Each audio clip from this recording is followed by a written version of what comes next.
Conway-Walsh. Lascan Corla, never has it taken so long for government ministers to say so little of significance. The budget the ministers outline has a wider context than this budget. International events and economic forces beyond their control. But there's another context for this budget, a context that they are responsible for. This is the years of government failing to address the biggest issues that people are facing. One of the ministers said earlier, these policies did not happen by accident, and they are absolutely right. Their policies have constructed the crisis in housing and in health and many other areas. The cost of living pressures have become entrenched. They have had 13 long years, yet they have failed to deliver for ordinary workers and families. People are suffering the brunt of the inadequate investment in housing, in health, in essential services and in vital infrastructure. While this budget may help some, it will not bring the change that people are demanding. The word continue was used over and over and over again. This is yet another backslapping budget from the government. Fair play to ourselves. There are two tiers to this economy. Macroeconomic headlines mean nothing to people who are struggling to keep their heads above water. Today, as we sit around this chamber, there are 785,000 people living below the poverty line.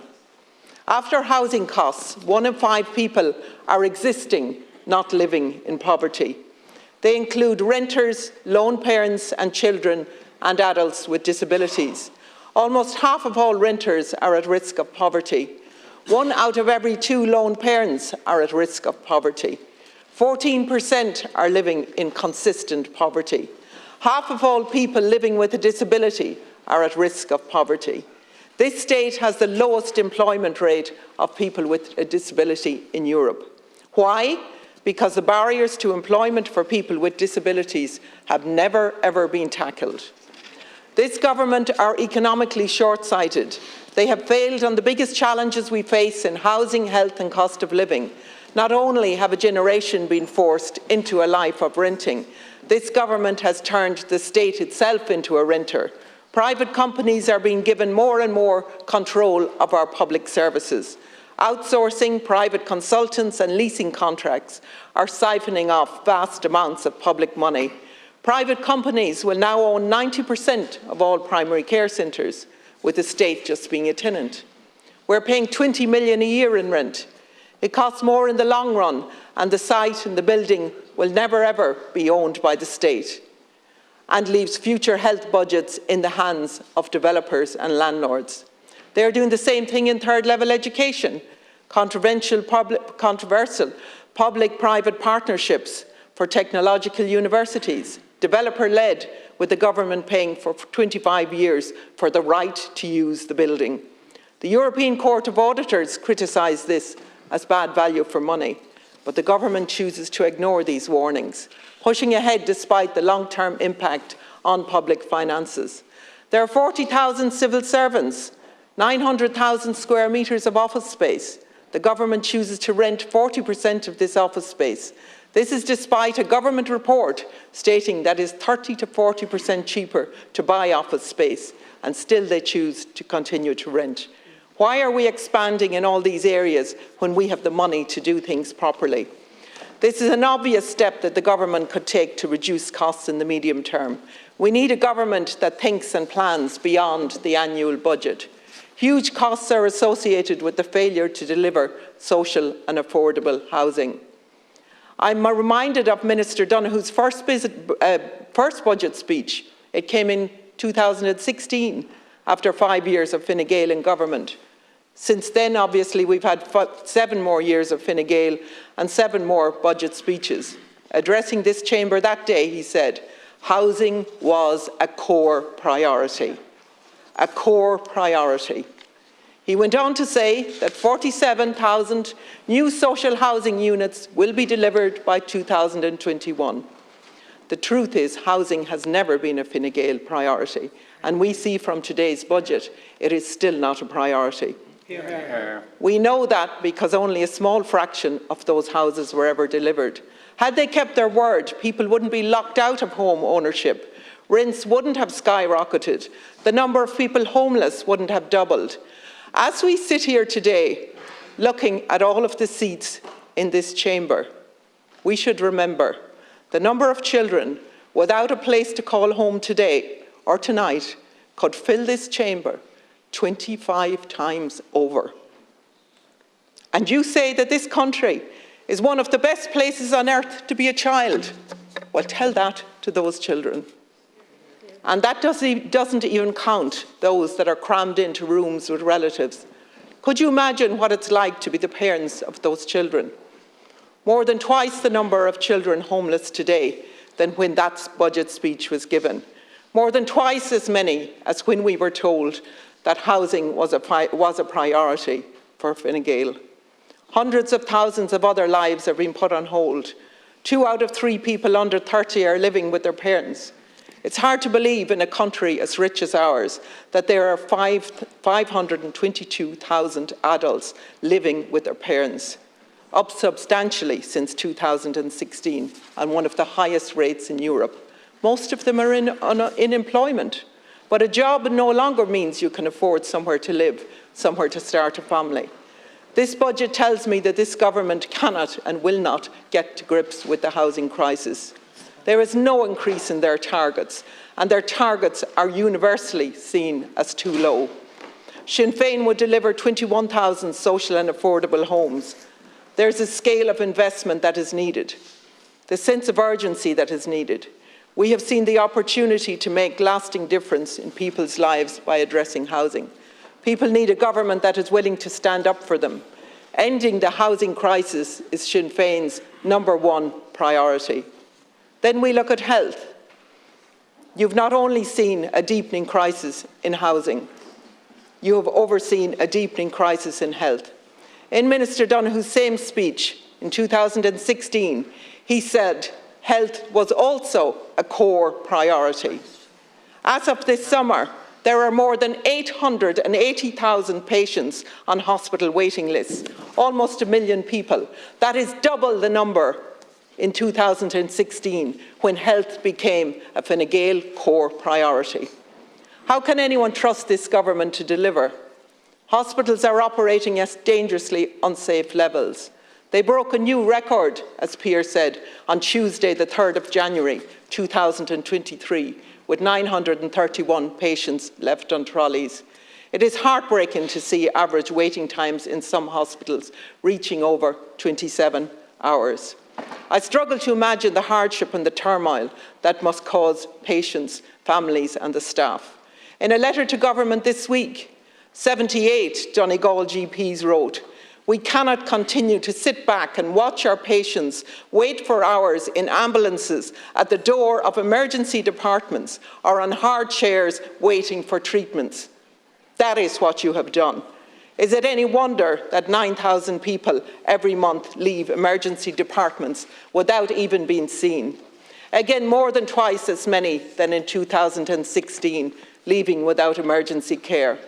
Staff are at breaking point as conditions continue to deteriorate. And it's not just in our hospitals. The failure of successive Fine Gael governments and Fianna Fáil governments permeates deep into community health care. Dental care for the least well-off in our society is collapsing. Access to timely GP is no longer guaranteed in many communities. There's a severe lack of community beds. Nursing homes are struggling to stay open.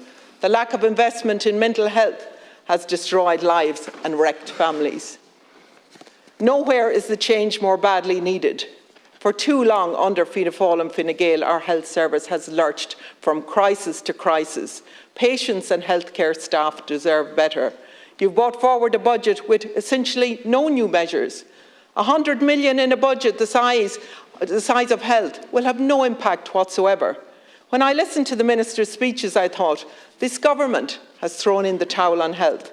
Sinn Féin would invest in health services. We've seen the alarming rise of poverty amongst older people and people with disabilities. One of the burdens is the cost of healthcare and medicine. Sinn Féin would reduce the maximum monthly drugs payment to €50, abolishing prescription charges and extending medical cards to 400,000 additional people. This would take some pressure off people and be a step in the right direction to universal health care. Every year under Fine Gael, people have to travel further and wait longer to access health care. Sinn Féin has a multi-year plan to fix the health service, starting with €1.3 billion investment in capacity, in workforce planning and in cutting the cost of health care. People living with disabilities and parents of children with disabilities have been let down again by this government over and over again, who continue to deny their basic human rights. They have to fight each and every day for access to the very most basic services. The Disability Action Plan agreed in July of this year is already in jeopardy. The €55 million outlined in the budget goes nowhere near far enough to make that plan viable. And I'm really mindful here today that there are parents of children who have been impacted by sodium valproate, and they are still waiting for a pathway to care. These children have been harmed and they still don't have the pathway to care that they need. It's unacceptable that government has failed to provide adequate and appropriate residential care, that so many people remain in unsuitable congregated settings. Why are there young people with disabilities living in nursing homes? Elderly parents of children with disabilities need to know that there is an agreed care plan for their children. Government is failing to provide enough adult day services, respite services and home care packages, pushing carers to breaking point and leaving them in financial stress. Sinn Féin would invest over €140 million to deliver the Disability Action Plan. We need to ensure that people with disabilities are not further harmed by the cost of living crisis. The fact is that people are already in arrears and don't have enough to make it through the winter. Sinn Féin recognises that we are in a cost of living crisis, a crisis that is deep-rooted, that cannot be fixed with one-off measures alone. Not to have to wait until budget day to know how difficult the winter is going to be.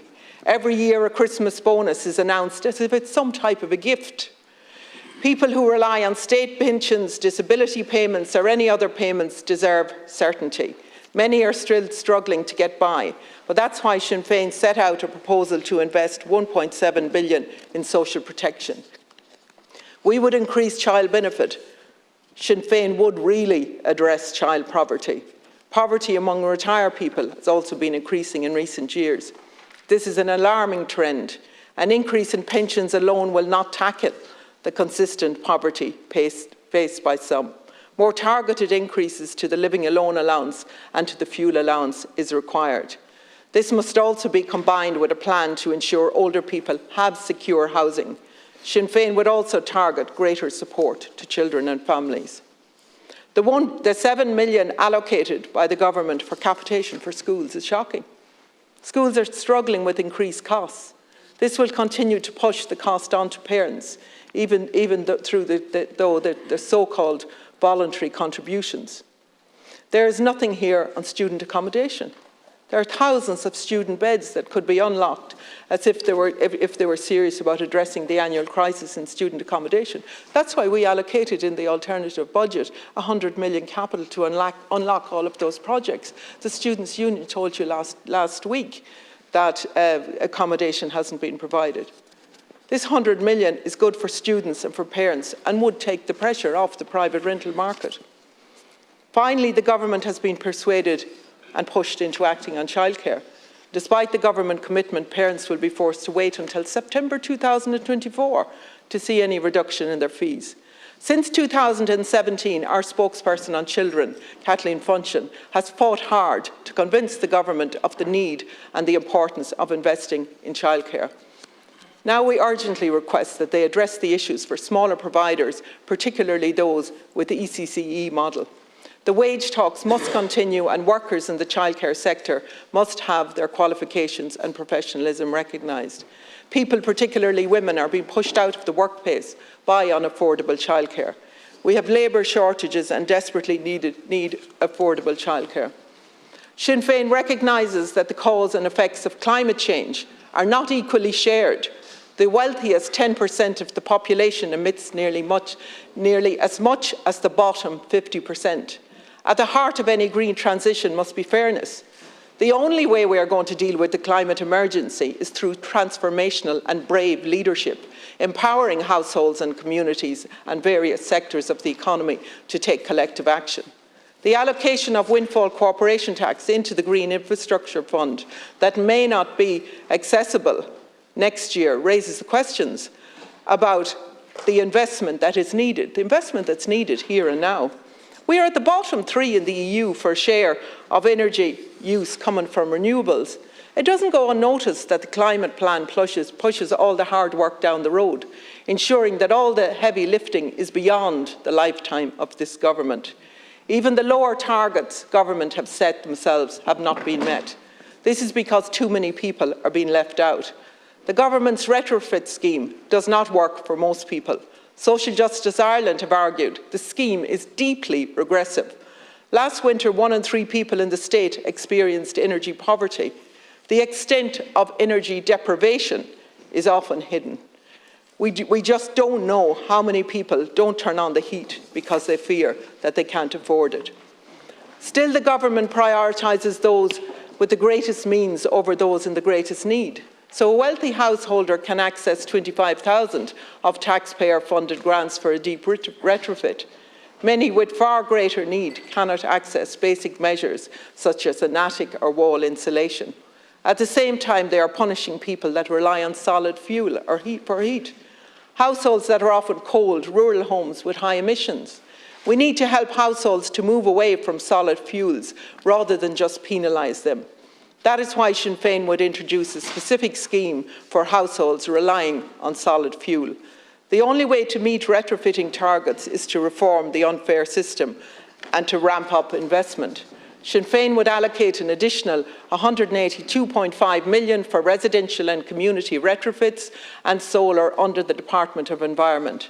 The government's increased funding of €24 million in the face of a climate emergency is totally inadequate. In addition, we provided an additional €45 million for retrofits and solar under the Department of Housing. Sinn Féin would have allocated over €500 million in additional spending to climate-related policies. We would double the funding for the PV scheme, as well as put solar panels on every school. There's no other country with the same nature as Ireland. Our biodiversity is unique. We need to protect and enhance our biodiversity for future generations. And only 2% of our land is covered by native woodland. Sadly, there is nothing in this budget that reflects the scale of the emergency. With the right policies, this can be restored. The Citizens' Assembly on Biodiversity stated, the ambition of the state needs to be significantly increased to reflect the scale of Ireland's biodiversity crisis. This budget does not do that. They go on to say, this is likely to require substantial and sustained increase in expenditure, which should be made available immediately and guaranteed in the long term. We would invest €75.5 million in biodiversity, establishing a €50 million voluntary nature restoration fund. Investing in public transport is vital if we want to cut our emissions. Sinn Féin recognises projects such as the Western Rail Corridor and the Navan Rail Link line, amongst others, are not an optional extra. The government should make the 20% fare reduction and the 50% fare reduction for young people and students permanent. That absolutely needs to be permanent if you're serious about climate change. This is not the fault of people that live in rural areas that they don't have a public transport option. They should not be punished for the government failures to provide them with public transport. This should be done alongside a ramp up in spending on the Connecting Ireland rural bus scheme, giving people alternatives and making a lasting difference in their lives. The just transition must be for individuals, for communities and for regions. But for far too long, areas in certain regions have been falling further and further behind. It is vital that we begin to really invest in infrastructure in the regions and the rural areas. It was mentioned in your speeches that, we'd wait for another economic downturn, and we have a fund for an economic downturn. But we cannot wait in the West and the Northwest to invest in infrastructure in that way, not only as part of a fair and just transition, but also to undo the years of underinvestment. This looks like yet another budget that will not reduce regional inequality. I'm greatly concerned that the expenditure is not even being assessed in terms of regional inequality.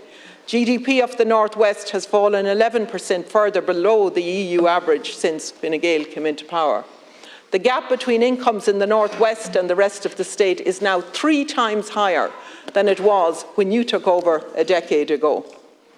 EU Regional Competitiveness Index shows the scale of the infrastructure deficit in the North West. Out of the 234 regions across the EU, the North West ranks 218th for infrastructure.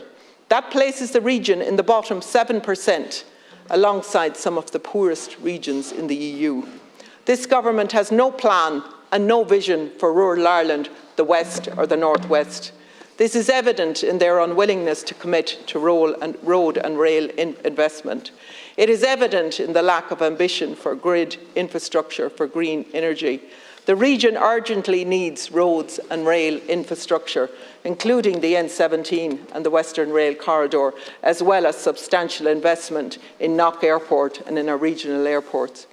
A grid capable of maximising the opportunities presented to a renewable offshore energy along the western seaboard.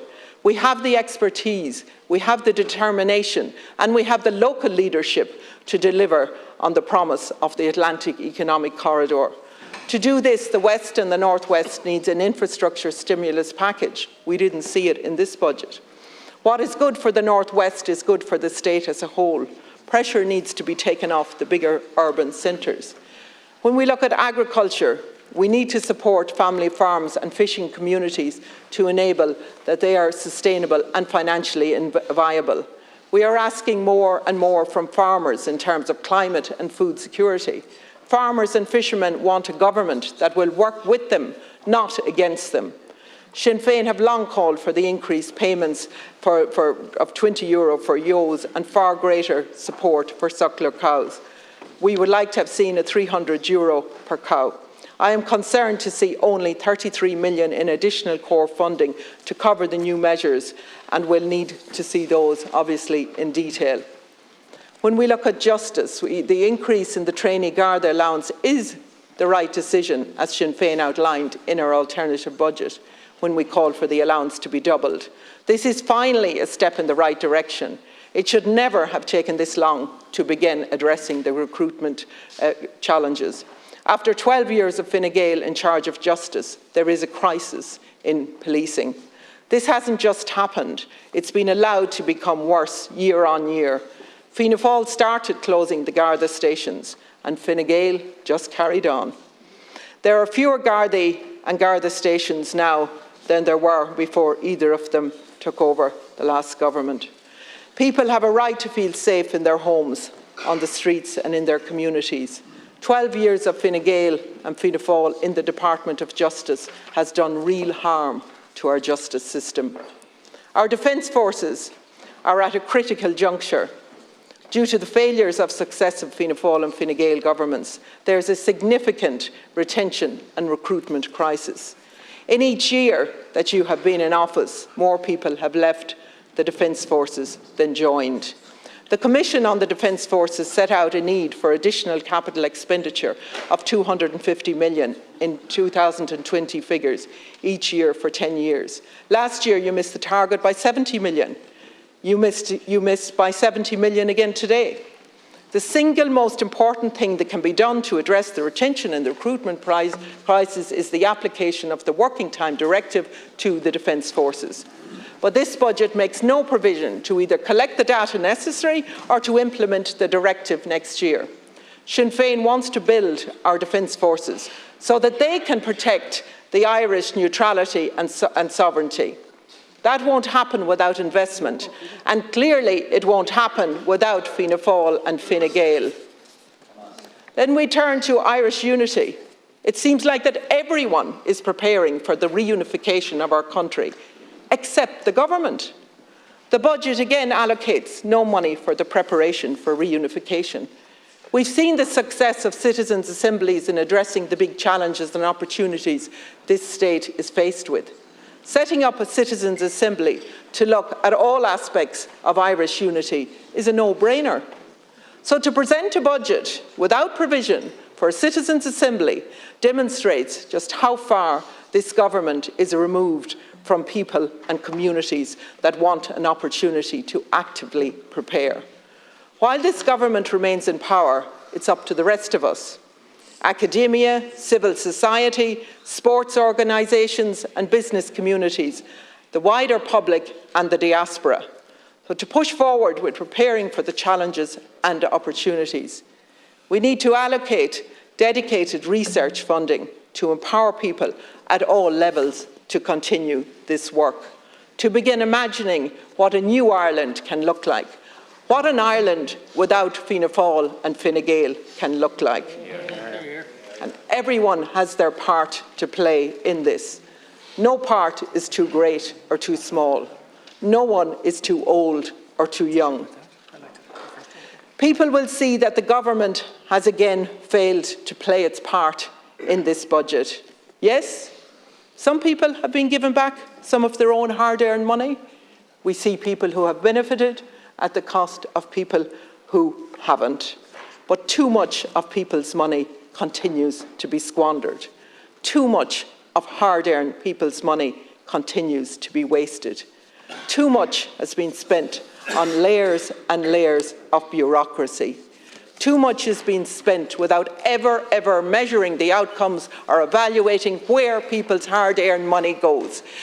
Minister and spokespersons, week after week, stand up in this stall and their excuse for everything is we have allocated this or we've allocated that, without ever measuring. Does the money, for instance, that is allocated for disability, does it get to the children with disabilities? Does it get to the parents of children with disabilities? Does it get to the carers who are caring? Does it get to the people who are breaking their backs trying to keep this country going along? And it doesn't. And the reason it doesn't is because this government doesn't care.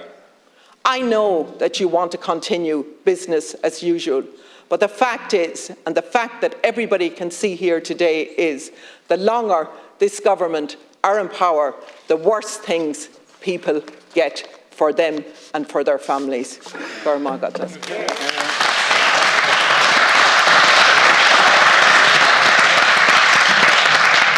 As a Nishik Bugger, I